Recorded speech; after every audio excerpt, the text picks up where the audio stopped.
Welcome to Gem Weblog. In this video, we are going to discuss about basic structure of Swing program. Now we'll start with simple Swing GUI program to create a frame and display it on the screen.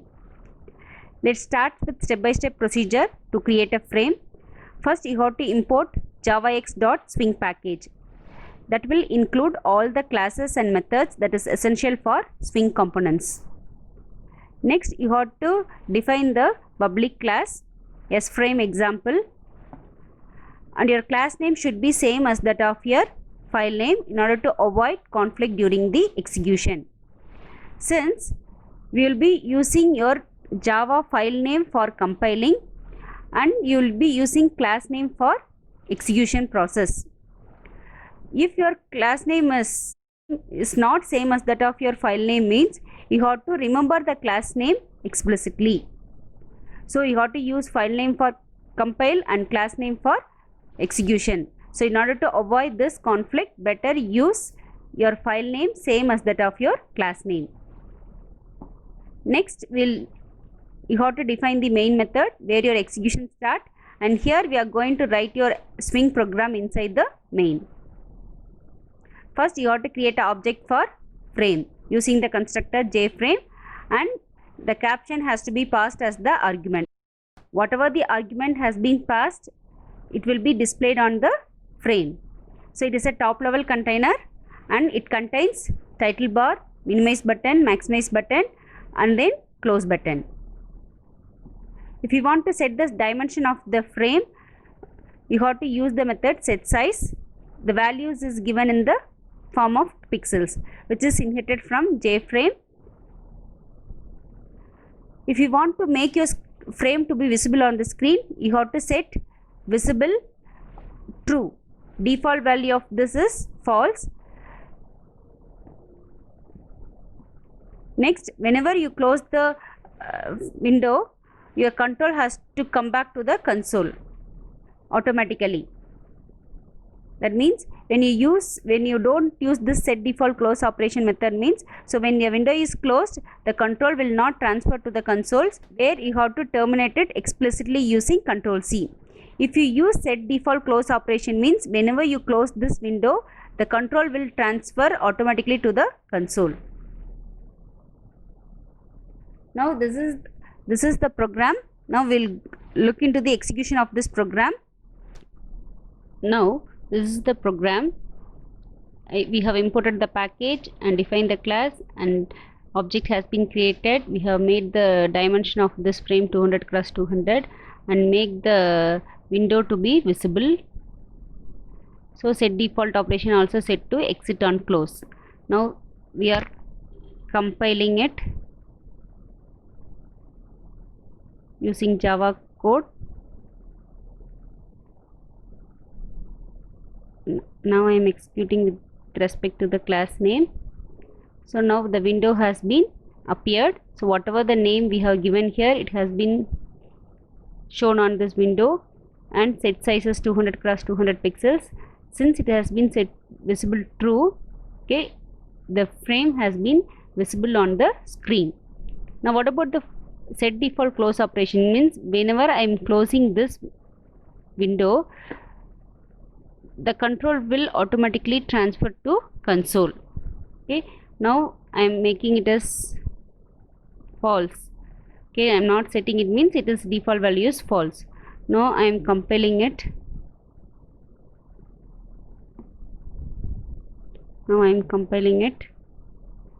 So now I am executing. Now my frame is not coming, it is not visible. Next, I am making it as visible true. I am not setting this operation. So now we will see what will happen. So it is compiled. When I execute it, the window appears on this. Now I am closing my window. Even if I close it, the control is not transferred to my console. Now I am closing it explicitly by pressing Control C. By pressing Control C, the control has been transferred to the console. Next, we will discuss how to create a frame by extending jFrame class. First, you have to inherit the jFrame class using extend keyword. Since JFrame class has been inherited, no need to create the object for JFrame, and then the methods in the JFrame class can be called without using objects. So this is the updated frame. Now we will see how this program executes. Now we'll look into the execution of this modified code. JFrame class has been included using extends keyword, and then the construct object creation has been removed, and all the methods of JFrame has been called without using the objects. Now I am compiling it. Here the error has been shown that non-static method has been cannot be referenced from a static content. So set size, set visible and set default. Why means main function belongs to static method, whereas these methods belongs to non-static. A static method cannot be referenced in non-static methods. In order to avoid this, you have to modify this coding. In order to overcome from this, the coding has been modified by including the constructor. Inside the constructor, populate with the necessary coding. Since the object has not been created for JFrame explicitly, you have to set the title of the frame using setTitle method. The argument, whatever the argument that you are passing, will be set as the title of the frame here. Then you have to call the constructor in the main method using new followed by the class name. Now we'll look into the demonstration of this program. First, you have to define the constructor for this program, and then populate this constructor with the necessary design code. So we have included it. So we are going to call this constructor from the main using new keyword. Here, compiling it, executing. Now the frame appears on the screen, but the title is not visible since we didn't call the parameterized constructor of JFrame class. Now how to set this title for this frame? Using setTitle method. Now we are going to set the title of the frame using setTitle method.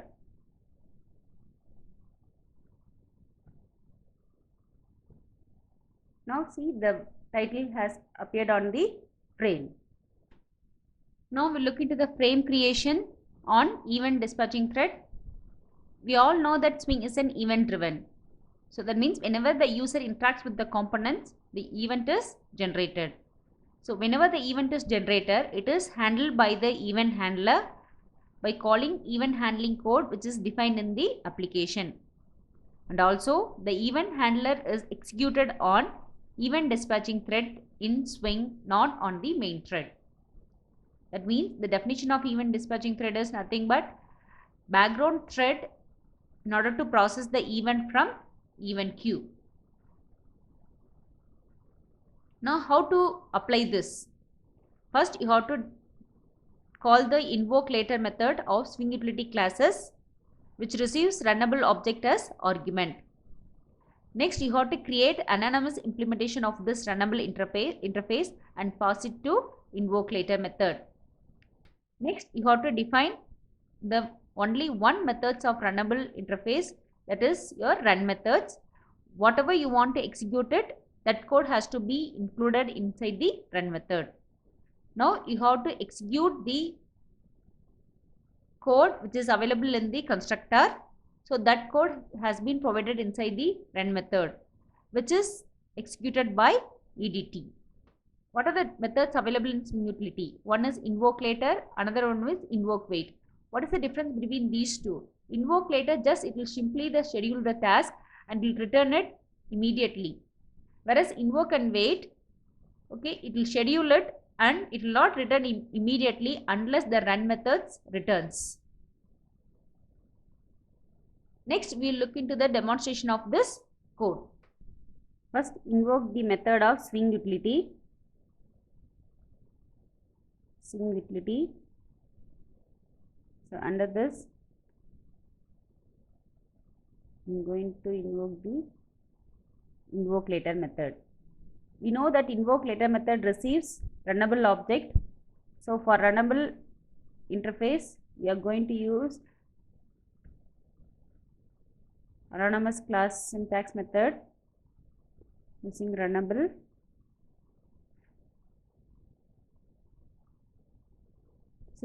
So inside this runnable, you have to define the method which is available in runnable interface, that is the run method. So we are going to define the run method. So inside the run method, you have to include the guy to be executed by EDT. So this is the guy code that has to be executed on EDT. So I am going to include that code here.